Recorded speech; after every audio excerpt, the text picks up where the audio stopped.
অবশেষে সব জল্পনা কল্পনা শেষে ডক্টর শফিকুর রহমান কিন্তু চলে আসলেন আমাদের মাঝে।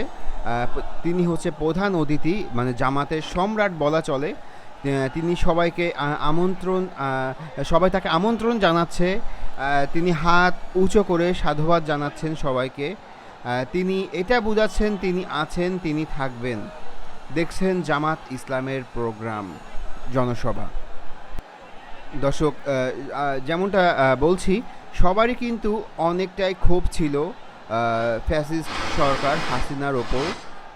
তিনি কিন্তু কোনো জনসভা, মানে জামাত বলেন, বিএনপি বলেন, আরও যারা দলীয় জোট আছে, কোনো জনসভায় কিন্তু তিনি করতে দেয়নি শান্তিপূর্ণভাবে। মানে কোনোভাবেই তিনি জনসভা চাননি যে তার সরকারের আমলে কোনো জনসভা হোক।